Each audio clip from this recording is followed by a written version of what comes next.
ګرانو لیدونکو السلام علیکم ورحمت الله وبرکاته.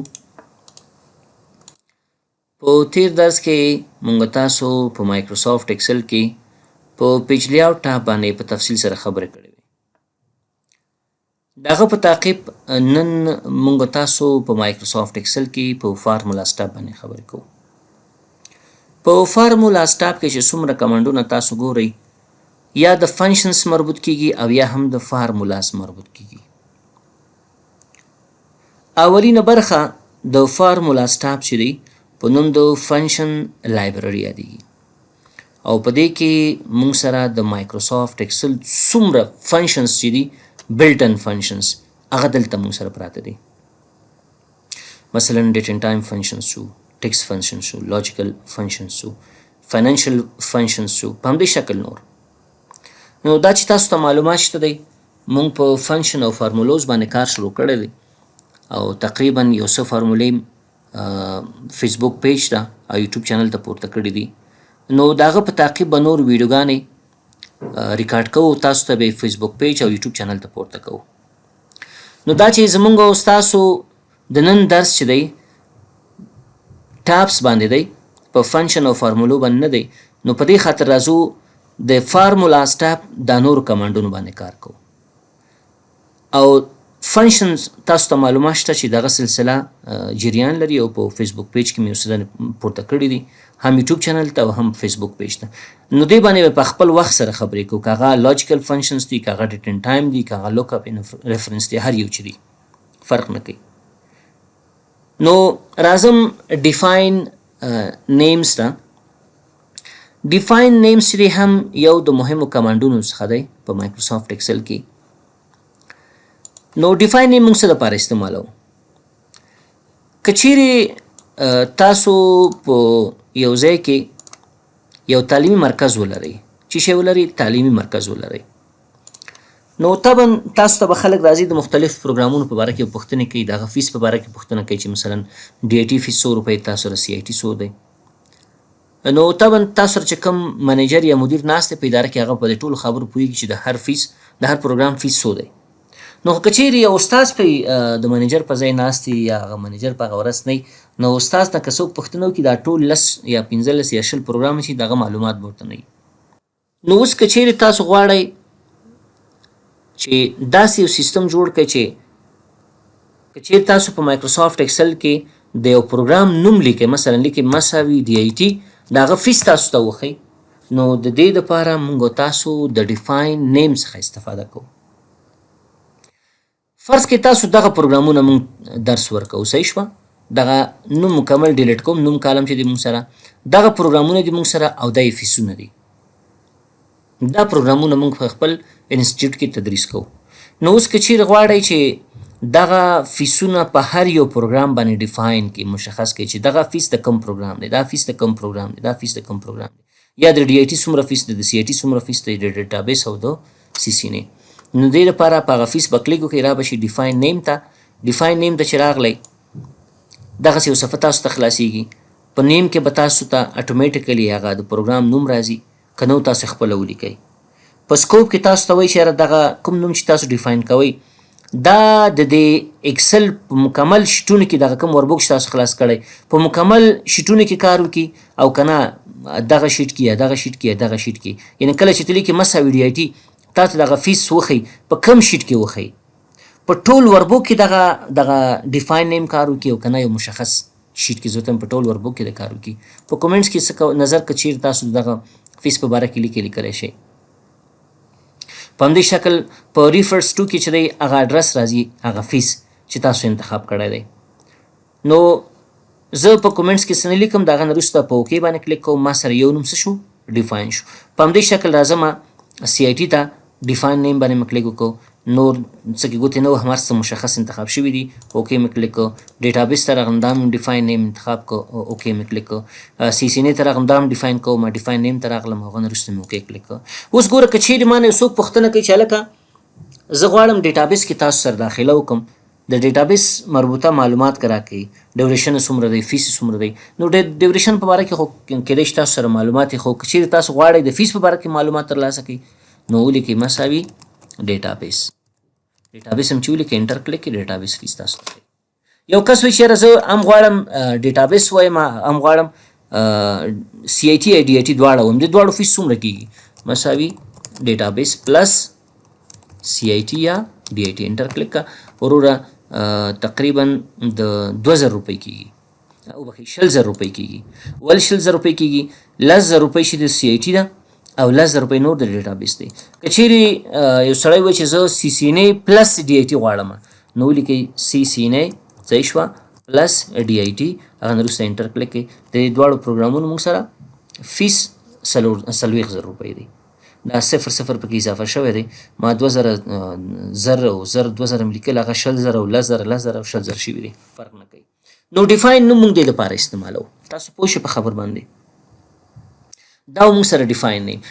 نیم موږ داسې هم کولی شو اوس د مثال په طور باندې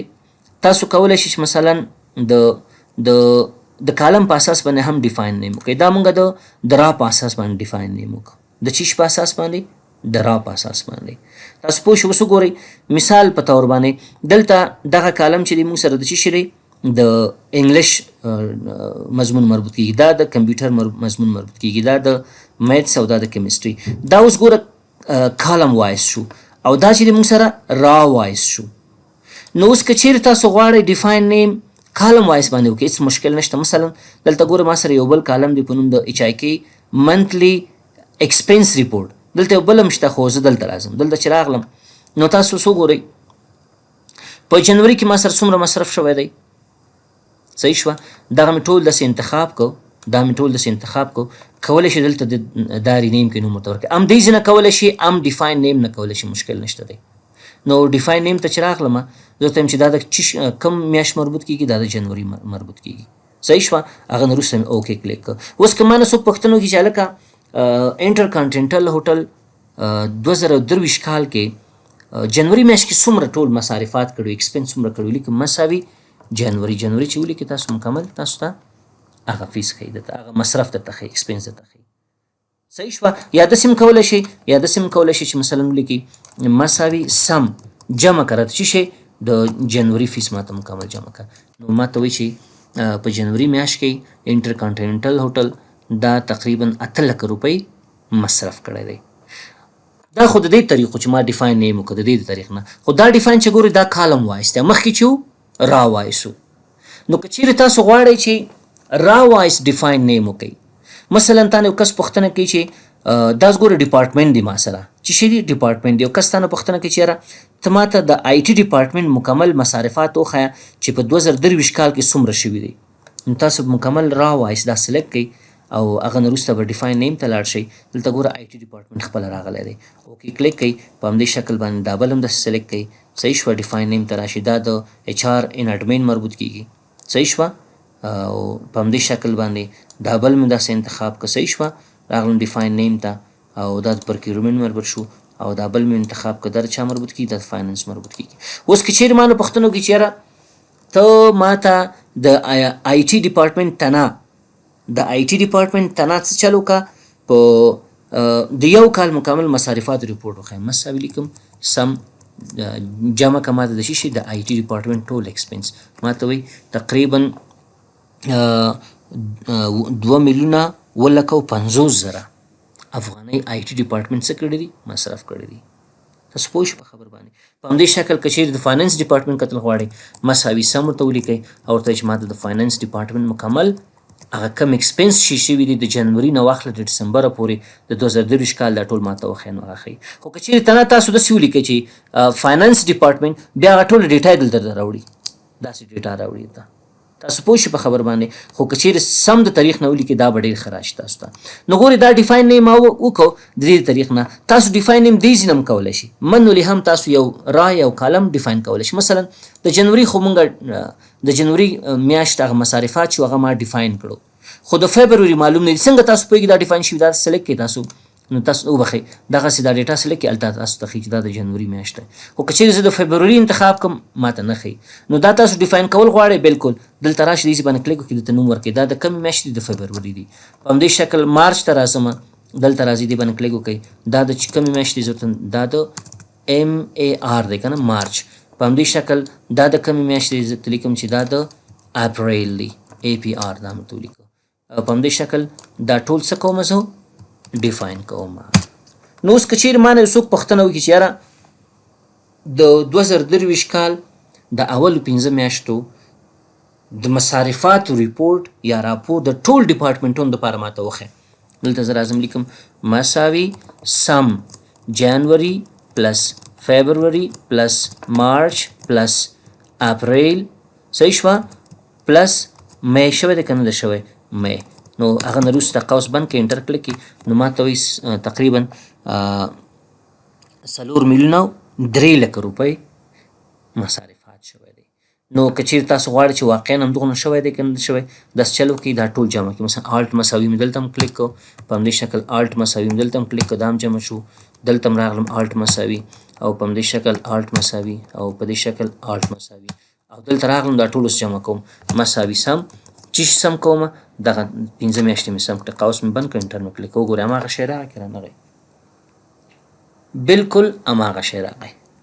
نو تاسو پوه شئ په خبر باندې په دې شکل باندې تاسو ډیفاین نیم کولی شئ. نو دا ډېر زیات مهم کمانډ دی. نو کار تاسو وکړو پوه شئ په خبر باندې د روبې په اساس باندې هم کولی شئ د میاشت په اساس باندې هم کولی شئ د نوم په اساس باندې هم تاسو کولی شئ یو مشخص ځای که هغه په کالم باندې اوسي او که په را باندې اوسي تاسو په مایکروسافټ اکسل کې هغه ډیفاین کړئ. بله خبره د هغه نه لاندې موږ سره چې دا په ډیفاین نیم کې په نوم د اپلای نیمز یادیږي دا هم ډېر زیات مهم کمانډ دی. خو دې نه مخکې چې په دې باندې زه کار تاسو ته وکړم په اپلای نیمز باندې راځم دا نیم منیجر لږ ذره قصه یې لنډه په دې باندې تاسو ته کار کوم. نیم منیجر څه کار کوي کوم نومونه چې موږ ډیفاین کړي اوسي که هغه کالم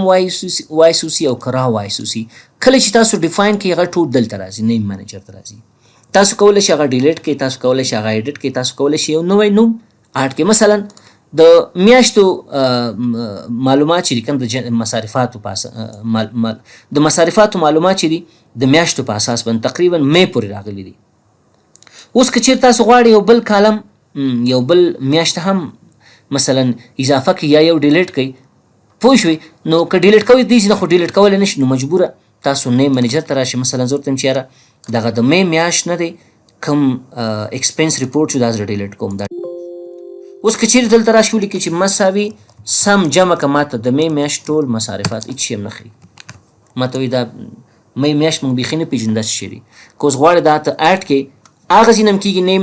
ډیفاین نیم نه او دې ځای نه هم کولی شي. نیو ته راشه زه ورته وایم چې یاره نوم ورته ورکوم می او په هغه کې نه دی ریفرس ټو کې دا ټول پاکوم څه چل کوم راځم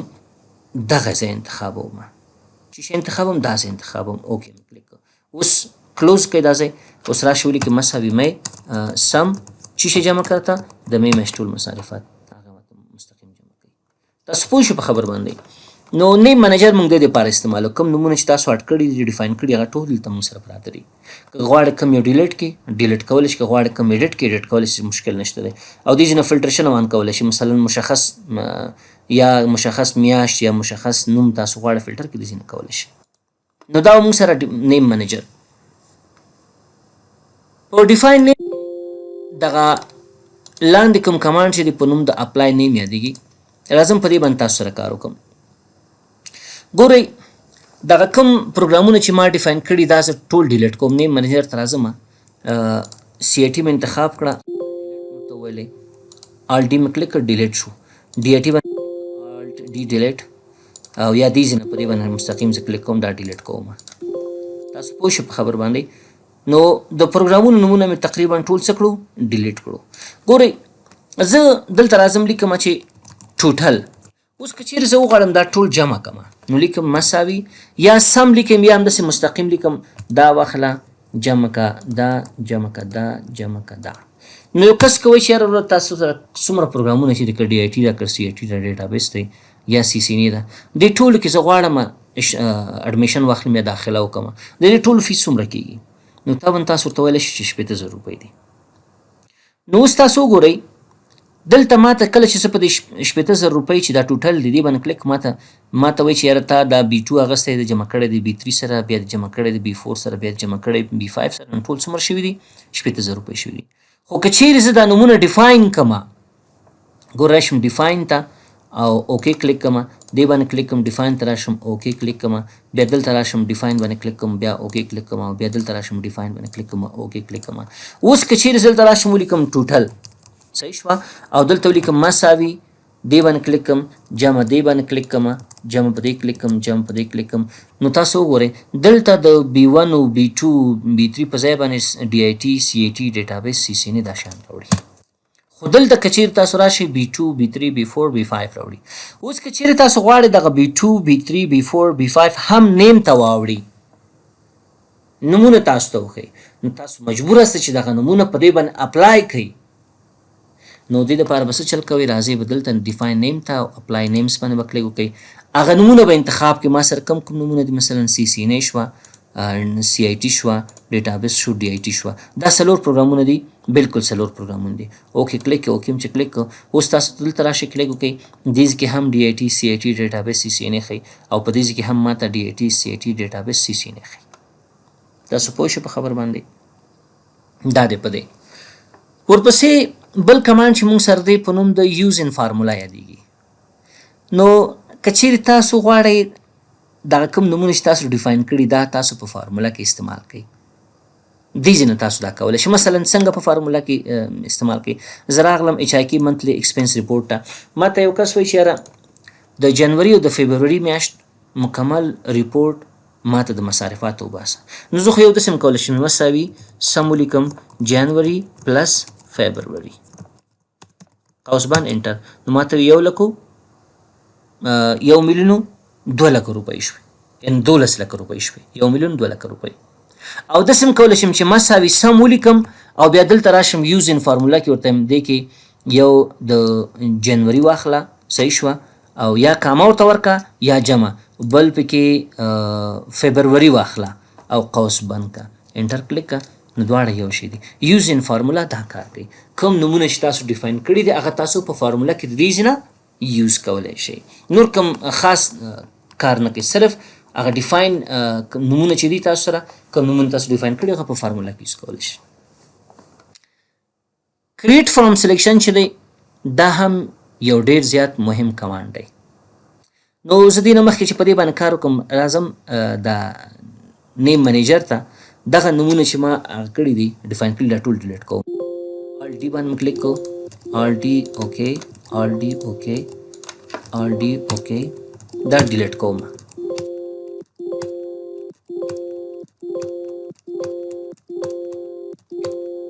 دا مې ټول څه کړو ډیلیټ مې کړو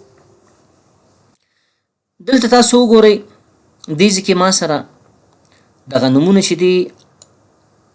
لکه مخکې چې ما تاسو ته تشریح کړه ام کالم وایس مونږ کولی شو دا ډیفاین کو ام را وایس مونږ ډیفاین کو نو اوس که چیرې زه داسې دا سلیکټ کوم داسې دا سلیکټ کړم صحیح شوه نو ماته یو کس وایي چې ته ماته د جنوري میاشتې هغه میکزیمم ایکسپنس چې شوي څومره دي ماته هغه وښیه صحیح شوه نو زه که چیرې ولیکم مساوي میکس او بیا قوس کې ولیکم جنوري قوس باندې انټر کلیک کړم نو باید ماته دا کار وکړي یا که چیرې ماته ووایي چې مثلا تاسو ماته معلوم کړئ چې په دې یو کال کې د IT ډپارټمنټ دپاره غټ ایکسپنس څومره شوي دي مینیمم ایکسپنس څومره شوي دي او په اوریج شکل باندې څومره مصارفات شوي دي یا یعنې مطلب دا دی چې یا کالم وایس باندې څوک ریپورټ غواړي او یا هم را وایس یعنې ام منتلی بیس باندې او ام ډپارټمنټ بیس باندې نو زه چل کوم دغه ټوله ډیټا خپل سلیکټ کوم دا ټیبل چې دی هغه نه وروسته راځم کریټ فرام سلیکشن ته دلته چې راغلم زه ورته یم چې کریټ نیمز فرام سلیکشن د څه شي په اساس باندې د ټاپ را په اساس باندې صحیح شوه او لیفټ کالم په اساس باندې تاسو پوه شئ په خبر باندې نو دغه ټاپ را او لیفټ کالم دا څه کوي از ا نیم ځان سره ډیفاین کوي اوکې کلیک که کلم چې اوکې کلیک کو اوس ګورئ کله چې زه دا سلیکټ کړم نو ما ته وایي چې دا د جنوري د میاشتې د ایکسپنس ریپورټ دی، دا د فبروري د میاشتې د ایکسپنس ریپورټ دی، دا د مارچ میاشتې د ایکسپنس ریپورټ دی. او که چیرې داسې سلیکټ کړم نو ما ته وایي دا د آی ټي ډپارټمنټ د یو کال د مصارفاتو راپور. مخکې به موږ څه چل کوله، یو کالم به م انتخاب کوله، هغه به م ډیفاین کوله، یو ډپارټمنټ به م کوله. اوس څه چل وکړو مونږه، مکمل ټیبل م سلیکټ کو او هغه م څه کړو، ډیفاین م کو. اوس که چیرې ما نه څوک پوښتنه وکړي چې یاره ته داسې چل وکړه په د آی ټي ډپارټمنټ هغه مینیمم ایکسپنس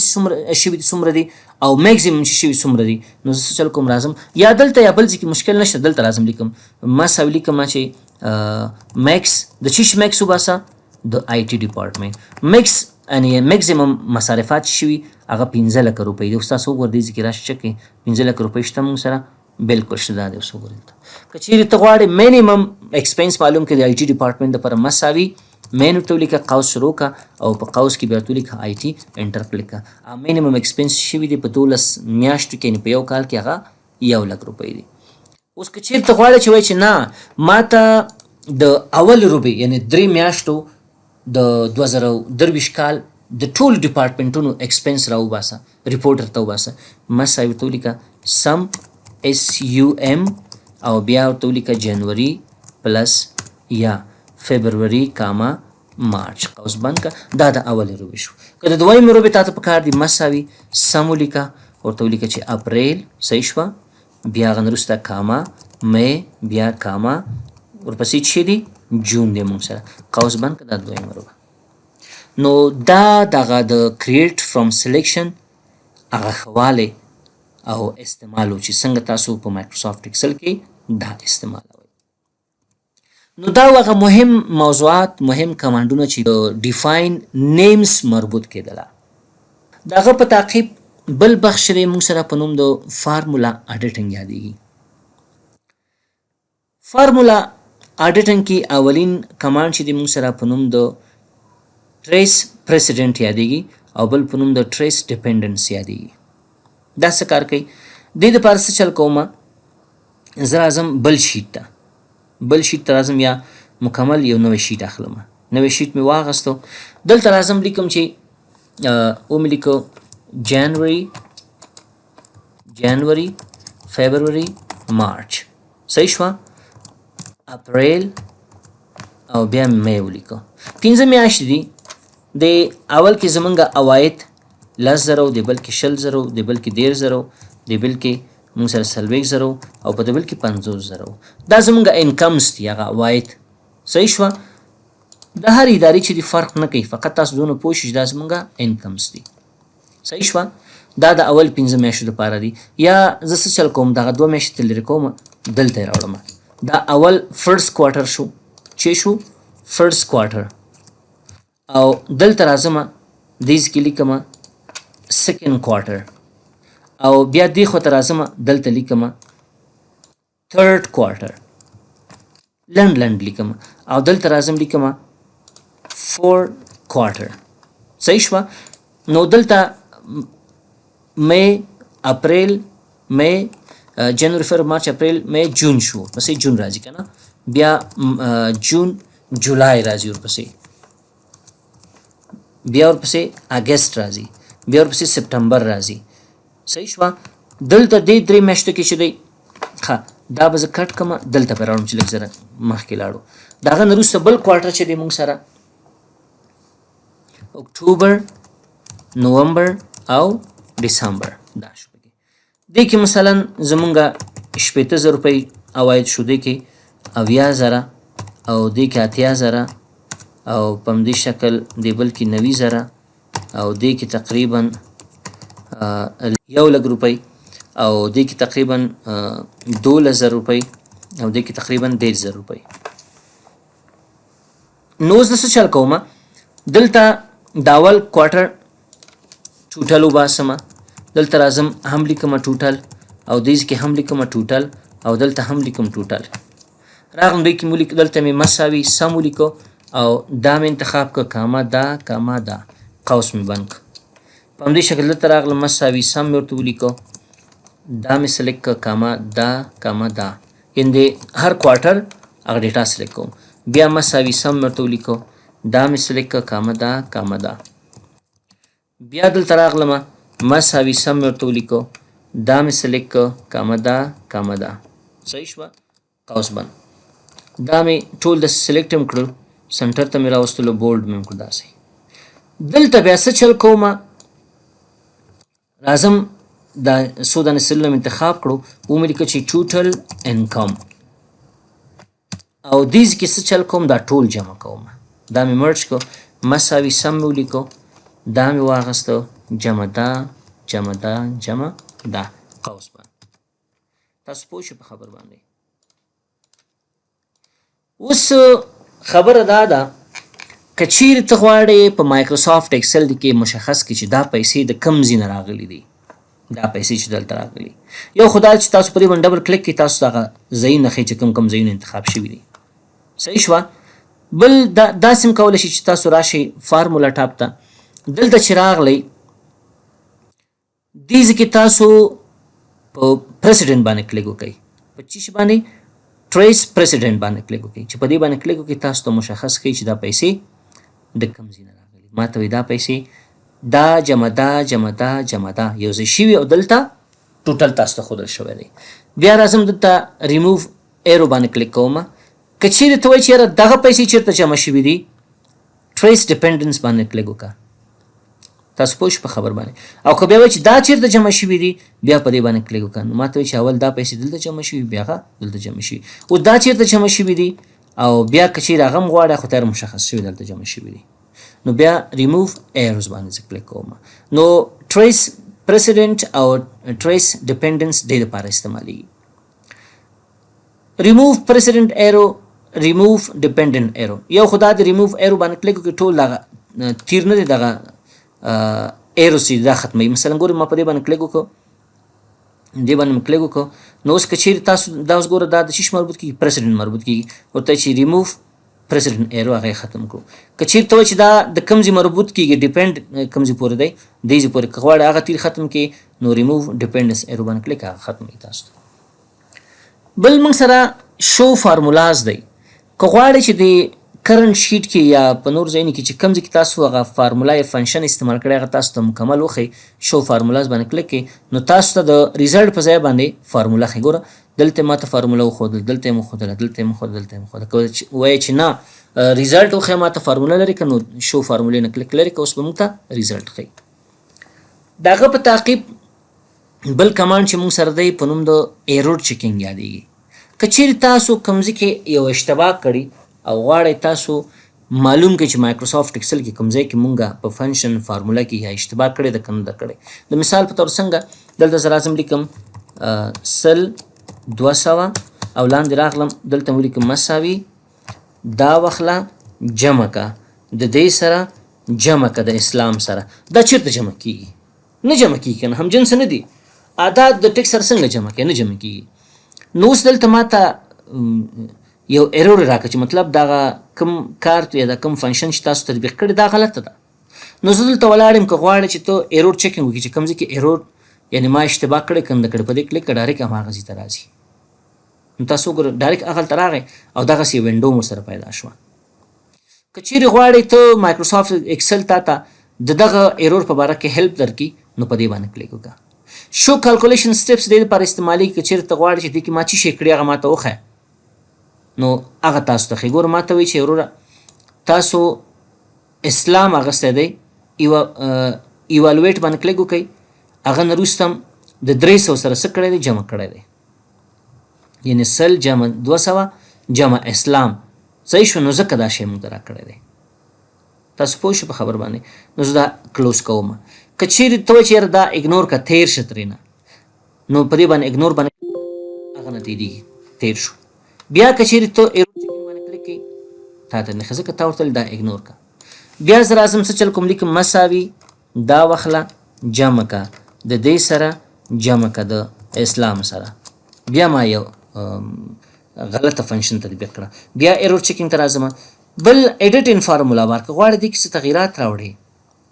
همدغه فنکشن یا فارمولا ایډیټ کې په هغه ځای کې داسې هم کولی شئ ډایرکټ کلیک وکړئ مشکل نشته او دې ځای نه هم کولی شئ تاسو دلته چې راشئ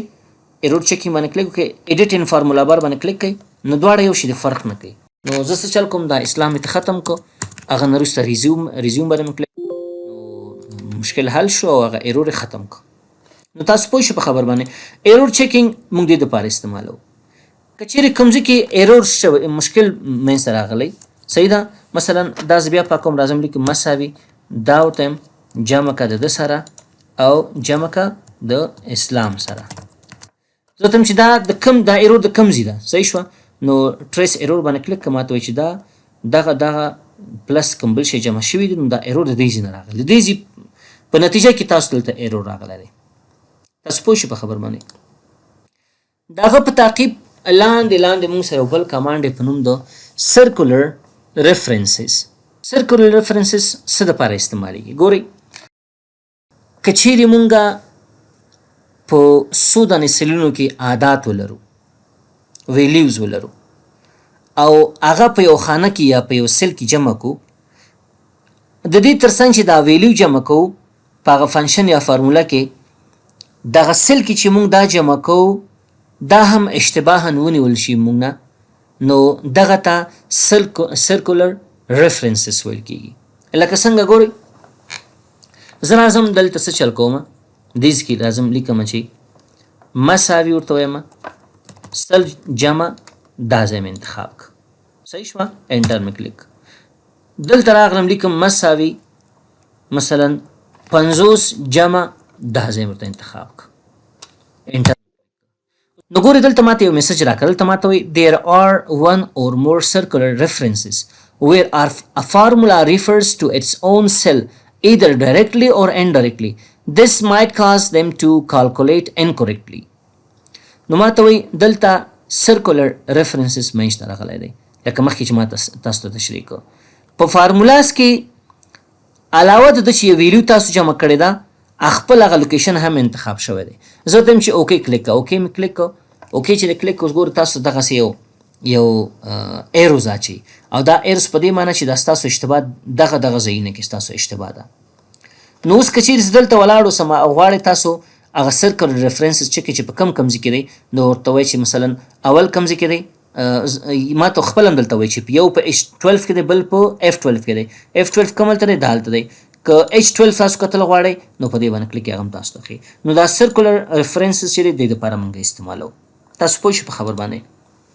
دغه په تعقیب بل کمانډ چې موږ سره دی په نوم د ایوالویټ فارمولا یادېږي صحیح شوه. که چیرې تاسو په یو ځای کې فارموله استعمال کړي، مثلا څنګه فارموله، دغه ټول زه ختموم، دا مې ختم کړ. دلته زه راغلم دې ځای کې مې ولیکه چې 2000 صحیح شوه، او لاندې راغلم مساوي مې ته ولیکه، یا مې سم استعمال کړ یا مې ډایرکټ ولیکه چې 0 واخله جمع که د 2000 سره جمع که د اسلام سره. تاسو پوه شئ په خبر باندې. دا یو ایرور دی که نه د ایرور؟ بالکل ایرور دی. نو اوس که چیرې دا تاسو ایوالویټ کول غواړئ، ارزیابي کول غواړئ، کتل غواړئ، په دې باندې کلیک وکړئ. چې کلیک یې وکړو نو دغسې وینډو ماته راځي. نو ماته وایي دې ځای کې تاسو څه چل کړی؟ دې ځای کې یو C7 هم اخیستی دی، جمع کړی یم د C8 سره، جمع کړی یم د اسلام سره. که چیرې ته غواړئ چې دا C7 څه شی دا تاسو ته ایوالویټ کې ویښي، ایوالویټ باندې کلیک کړئ، تاسو ته وایي C7 چې دی دا 0 دی، C8 څه شی دی؟ C8 چې دی دا 2000 دی، او ایوالویټ باندې کلیک کړه، او دغه نه وروسته اسلام دی. نو چې هغه نتیجه څه شوې ده؟ ایرور شوی دی. تاسو پوه شئ په خبر باندې. یعنی دا 2000 جمع شوي دي د چی سره؟ د اسلام سره، چې نتیجه ایرور راغلی ده. بیا ایوالویټ باندې کلیک کوم، بیا ریسټارټ باندې کلیک کوم. اوس که چیرې دغه C7 تاسو کتل غواړئ، سټپ انټو کلیک کړه، ماته وایي C7 چې دی 0 دی، بیا سټپ آوټ کلیک کړه، C8 چې دی سټپ ان کلیک کړه، وایي C8 چې دی دا 2000 دی، سټپ آوټ باندې کلیک کړه. نو دا سټپ ان سټپ آوټ مونږ دې دپاره استعمالوو. د هغه په تعقیب بل کمانډ چې مونږ سره دی په نوم د واچ وینډو یادېږي. واچ وینډو هم یو مهم کمانډ دی، مایکروسافټ ایکسل کې کله کله استعمالیږي. دلته راځم دیز ته،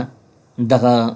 HIK منتلی ایکسپنس ریپورټ راځم، او د دې دغه زوم غټوم. زه څه چل کوم؟ زوم غټوم. دغلته راځم لیک یو بل عنوان ورکوم په نوم د ټوټل، او راځم مساوي سم دغه مکمل د یو ډپارټمنټ ډیټا کاپي کوم صحیح شوه، او په همدې شکل دا فارموله تر دې پورې تطبیق کوم. تاسو پوه شئ په خبر باندې. نو دلته DIT جمع کړی، دلته نه. دغه په تعقیب دا مې چې جمع کو د هغه په تعقیب څه چل کومه راځم دلته لیکم مساوي سم دا بل هم جمع کوم دا مکمل جمع کوم صحیح شوه قوس مې بند کو او بیا راځم مساوي سم صحیح شوه دا مې ټول داسې انتخاب کو تر دې پورې صحیح ده او په همدې شکل باندې لیکم مساوي سم چې شی فایننس دا مې واغست دلته ګورې ما یو څه فنکشن یا فارمولې استعمال کړي دي صحیح شوه او دا د دې نتیجه ده د دغه عاداتو نتیجه ده که چیرې زه په دې کې څه تغییرات راوړم مثلا دې کې ما 3 لکه روپۍ ولیکم نو هلته طبعا تغییرات راځي او ماته معلومات کېږي چې تغییرات څه راغلي خو که چیرې زما د دې شیټ سایز غټ اوسي زوم یې زیات اوسي نو زه چې اوس که چیرې دلته تغییرات راوړم مثلا دا مې 1 لک کړو نو هلته به تغییرات راغلي خو ماته نه معلومیږي که چیرې تاسو غواړئ ستاسو د ټیبل یو مشخص ځای تاسو واچ وینډو کې آټ کې او دغه د یو لنډه غونډه وینډو تاسو دلته جوړه شي تاسو د شیټ په هر بخش کې هستئ او خپل په دا ویلیو کې تغییرات راوړئ هلته تاسو ته معلومات وشي نو دا واچ وینډو موږ د دې لپاره استعمالو مثلا داسې ما انتخاب کو صحیح شوه یا مکمل مې سلیکټ کو واچ وینډو ته راغلم صحیح شوه هغه نه وروسته مې اډ ټو واچ وینډو باندې کلیک وکړو او اوکې مې کلیک صحیح شوه نو څو ګورئ واچ وینډو ته ماته څو راګانې څو کالمونه شیانې اډ کړو ماته وایي چې تا سره مثلا په دغه شیټ کې صحیح شوه څو دانې راګانې د سیلونه اډ کړي ما سره یو دی په نوم د N2 بل دی په نوم د N3 بل دی په نوم د N4 بل د N5 او بل N6 په دې کې دونه ویلیو د موږ سره او دغه فارموله استعمال شوې دا د دغه ډپارټمنټ مربوط کیږي اوس که چیرې تاسو په هر بخش دغه کې اوسئ هر کونج د دې شیټ کې اوسئ او خپل ډیټا کې تغییرات راوړئ نو دلته تاسو ته هغه ویلیو شیان ښیي او تاسو په اسانۍ سره کولی شئ معلوم کړئ چې دا کم ویلیو چینجز ما راوستل هلته راغلي که نه راغلي مثلا د دې په ځای باندې ما 15 لکه ولیکلو نو تاسو څو ګورئ د سم اف ایچ آر ان اډمن کې تغییرات راځي که نه راځي انټر مې کلیک کړل تاسو ګورئ تغییرات راغلو که نه راغلو بالکل راغلو اوس مثلا دا اخلمه دې نه مثلا 15 لکه جوړوم نو تاسو ګورئ بیا د کې تغییرات راغلو که رانغلو دلته تاسو مکمل هغه تغییرات دلته کتلی شي واچ وینډو د لپاره استعمالیږي چې تاسو د یو ټیبل یا ستاسو دغه کاري ساحې او مشخصه وینډو ځان سره لکه یو صفحه په خپل شیټ کې ځان سره اټکوئ چې تاسو په هر بخش د دې شیټ کې اوسئ هغه تاسو سره هلته پرته وي که ډیلیټ کوئ مشکل نشته دا دې نه ډیلیټ کولی هم شي واچ وینډو صحیح شوه دا کومه ډیټا چې موږ سلیکټ کړې وه هغه هم ډیلیټ کړه هغه نه بعد دا کلوز کړئ تاسو پوه شئ په خبر باندې واچ وینډو موږ د دې لپاره استعمالو بل کالکولیشن آپشن دی کالکولیشن آپشن د دې لپاره استعمالیږي چې اوس فعلا چې دی اټومیټیک انتخاب شوی زه چې کله دلته څه تغییرات راوړم مثلا د ډسمبر کې ما دا 2 لکه روپۍ کو نو تاسو ګورئ تغییرات اټومیټیک راځي خپله خو که چیرې تاسو کالکولیشن آپشن کې منوال اخیستئ دلته بیا تغییرات نه راځي ګورئ دا مې مثلا 4 لکه روپۍ کو تغییرات راغلو رانغلو نو په داسې حالت کې به تاسو د دې کمانډ نه استفاده کوئ کالکولیټ ناو چې کلیک کړئ بیا تاسو هغه څه کېږي کالکولیټ کېږي یا کالکولیټ ناو باندې کلیک کړئ یا اټومیټک باندې کلیک کړئ دا بل چې دی موږ سره کالکولیټ شیټ که چیرې د دې شیټ په نورو برخو کې تاسو دغسې فارمولې استعمال کړي مثلا کالکولیټ شیټ باندې کلیک کړئ د اکټیو شیټ کې چې څومره ځایونو کې تاسو دغسې فنکشن فارمولې استعمال کړي هغه به ټول خپله کالکولیټ کېږي ورسېدلې په خبر باندې بل کمانډ چې موږ سره دی په نوم د اټومیټک except for data table دی یو خو اټومیټیک یو منوالو اټومیټیک په دې معنی چې خپله به تغییرات راځي ستاسو هغه فارمولو کې کله تاسو ویلیو چینج کوئ او منوال په دې معنی چې خپله به تغییرات نه راځي او اټومیټیک except for data table که چیرې دا تاسو انتخاب کړی تاسو سره په مایکروسافټ ایکسل کې یو ډیټا ټیبل اوسي نو په هغه ډیټا ټیبل کې تغییرات نه راځي نو ټول ځایونو کې تغییرات راځي څه رقم ما سره دلته یو ډیټا ټیبل دی ما جوړ کړی تیار دا د ډیټا ټیبل په نامه باندې صحیح شوه دا یو ټیبل دی د کارمندانو نومونه دي وظیفې دي ورسره او د هغې معاش دی او میاشتې څو میاشتې موږ سره کار کړی څو ورځې کار کړی دی اوس وګورئ که چیرې ما دلته په کالکولیشن آپشن کې اټومیټیک اخیستی زه دغه ورځې کم زیات کړم مثلا دلته مې 10 ورځې ولیکلی انټر کلیک هم تاسو وګورئ دا تغییرات راځي که نه لاندې پیسو کې بالکل راځي مثلا دا مې هم 10 ورځې کړی دا مې هم 10 ورځې کړی دا مې هم 10 ورځې کړی ګورئ هغه پیسې ټول یو شی کېږي د هر یو کس د هر میاشت لپاره خو که چیرې زه دلته راشم دې اپشن باندې کلیک وکړم اټومیټیک ایکسپټ فور ډیټا ټیبل نو اوس که چیرې زه دلته تغییرات راوړم 10 10 15 نور ځایونو کې تغییرات راځي مګم ډیټا ټیبل کې تغیرات نه راځي. څنګه نور ځایونو کې تغیرات راځي؟ مثلا دلته راغلم ومې لیکو 1000 2000 3000 او دا مې جمع کړو مساوي سم، دا مې ټول سلیکټ کړو، قوس مې بند کړو. اوس وګوره دلته که زه تغیرات راوړم لاندې تغیرات راځي خو په ډیټا ټیبل کې نه راځي. ولې؟ ځکه دا آپشن تاسو انتخاب کړی دی. خو که چیرې اټومیټیک واخلې بیا په دواړه کې راځي، په دې کې هم راځي، په دې کې هم راځي. اوس ګوره مثلا دلته مې دا 3000 کړی، 3000 شوې که نه شوې، خو که دلته دا ورځې 30 کړم دلته هم تغیرات راځي. نو دا مونږ سره د فارمولا سټاپ هغه مهم کمانډونه. په بل درس کې به انشاءالله مونږ تاسو په ډیټا ټایپ باندې خبرې